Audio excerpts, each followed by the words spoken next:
পৃথিবীর ইতিহাসে একজন শ্রেষ্ঠ অলরাউন্ডার সাকিব ভাই। আপনি বকুল ফুল, আপনার বক্তারা আপনাকে সবসময় বুকে নিয়ে রাখে। মিরাজের সাথে যে সালমান আলীর যে ঘটনা ঘটেছিল সেখানে অবশ্যই সাকিব আল হাসানকে মিস করেছি। সাকিব আল হাসান যখন আসবেন তখন সারা বাংলাদেশের সাকিবিয়ানরা সবাই চলে যাবে সাকিবকে বরণ করার জন্য। কিছুদিন আগে যখন সাকিব আল হাসানের প্লে কার্ড নিয়ে আমরা মাঠে যাওয়ার জন্য এই স্টেডিয়ামে আসতাম, কিন্তু সেখানে কিন্তু আমরা ঢুকতে পারতাম না। চট্টগ্রাম, সিলেট সেখানেও কিন্তু আমরা ঢুকতে পারতাম না, কিন্তু আমরা সাকিবিয়ানরা বুকে সাকিবের নাম লিখে আমরা সেই স্টেডিয়ামে যেতাম। সেই ঘটনা ঘটেছিল। তবে এই বর্তমানে এসে আমাদের সরকার কিন্তু আমাদের সেই বাধাটা আর দিচ্ছে না। আমরা সাকিব আল হাসানের প্লে কার্ড নিয়ে মাঠে ঢুকতে পারছি, সেটা আমাদের জন্য বিশেষ পাওয়া। এবং সাকিব আল হাসান, আমরা ইতিমধ্যে যে খবর পেয়েছি, আজকে সন্ধ্যাবেলা খবর পেয়েছি, আমাদের আসিফ ভাই বলেছেন যে সাকিব আল হাসান বাংলাদেশে আসা এখন সময়ের মাত্র দাবি। প্রত্যেকটা মুহূর্তে সাকিবকে মিস করতে হবে। মিরাজের সাথে যে সালমান আলীর যে ঘটনা ঘটেছিল সেখানে অবশ্যই সাকিব আল হাসানকে মিস করেছি।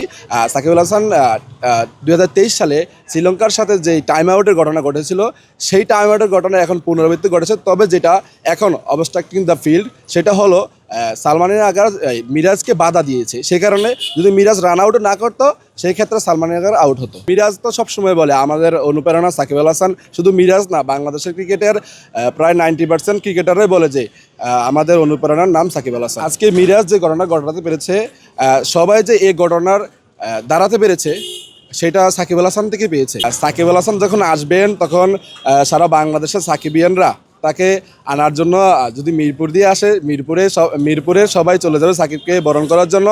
এবং সাকিব আল হাসান এইটাও বলেছেন, কিছুক্ষণ আগে দেখেছি সাকিব আল হাসান বলেছেন যে আমার মামলার যে কার্যকলাপ যেদিন শেষ হবে এর পরের দিনই আমি বাংলাদেশে চলে আসব। বাংলাদেশের খেলা আমরা প্রথমে যেটা দেখেছিলাম যে পাকিস্তানকে বাংলাদেশ পাত্তাই দেয়নি, এবং বাংলাদেশের ওডিআইতে যদি বড় জয় ধরেন সেটা পাকিস্তানের সাথে অন্যতম। আজকের ম্যাচটা আমরা আশা নিয়ে এসেছিলাম, কেননা আমাদের 2027 বিশ্বকাপ খেলতে হলে, সরাসরি খেলতে হলে আজকের ম্যাচটা জেতা খুবই প্রয়োজন ছিল। বাংলাদেশের অবস্থান এখন ওডিআইতে 10ম এবং পাকিস্তানের 4র্থ। আর আপনারা জানেন যে 7ই মার্চ 2027 সাল পর্যন্ত বাংলাদেশ যদি র্যাঙ্কিং 8 বা 9 না থাকতে পারে তাহলে বাংলাদেশ ওডিআইতে খেলতে পারবে না।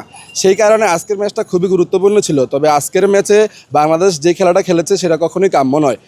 গত ম্যাচে পাকিস্তানকে 114 রানে অলআউট করেছিল, আজকে বাংলাদেশ নিজে সেই পথের সম্মুখে পা কাটলেন। বাংলাদেশ যেভাবে খেলতেছে, প্রথম ম্যাচটা যদিও ভালো খেলেছে, তবে সাকিব আল হাসান যদি আসে, ডেফিনেটলি সাকিব আল হাসান পৃথিবীর ইতিহাসে একজন শ্রেষ্ঠ অলরাউন্ডার এবং বাংলাদেশের ইতিহাসে একজন শ্রেষ্ঠ ক্রিকেটার। সাকিব আল হাসান যদি এই দলটার মধ্যে আসে, নাজমুল হাসান শান্ত ভাই বলেছেন যে সাকিব ভাই যদি এই দলে আসে তাহলে আমাদের দলে একটা এক্সট্রা ব্যাটার, এক্সট্রা বলার এবং ক্যাপ্টেন্সির যে মন মানসিকতা আমাদের মধ্যে থাকে সেটা উনি সাহায্য করে।